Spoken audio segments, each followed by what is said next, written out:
Hi friends, நம்ம போன வீடியோவில் சொல்லியிருப்போம் நம்ம வீட்டில் இந்த ராயல் ஜாஸ்மின் வந்து காஞ்சி போயிருந்துச்சுன்னு. பட் இதில் என்ன ஒரு சர்ப்ரைசிங்கான விஷயம்னா, இதை நம்ம பிடுங்கும்போது தான் நம்ம பார்த்தோம். இதில் வந்து இப்போ நியூ ஸ்டெம் ஃபார்ம் ஆகிட்டு இருந்திருக்கு. ஸோ நம்ம அவசரப்பட்டு பிடுங்கிட்டோம்னு நினைக்கிறேன்.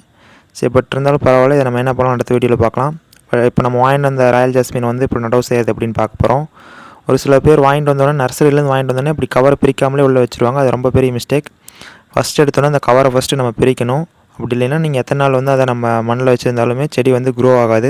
ஸோ நீங்கள் எப்படி வச்சிங்களோ அதே மாதிரி தான் இருக்கும். ஃபஸ்ட் ஆஃப் ஆல் அந்த கவரை வந்து நம்ம ரிமூவ் பண்ணணும்.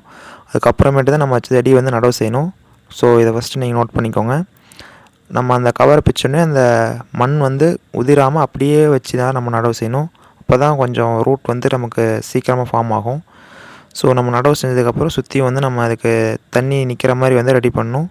ஸோ சுற்றி இருக்க களை எல்லாமே எடுத்துகிட்டு ஸோ நல்லா மண்ணை லூஸ் பண்ணி விடணும். அண்ட் தென் லாஸ்ட்டாக நம்ம தண்ணி விட்டோம்னா ஓகே.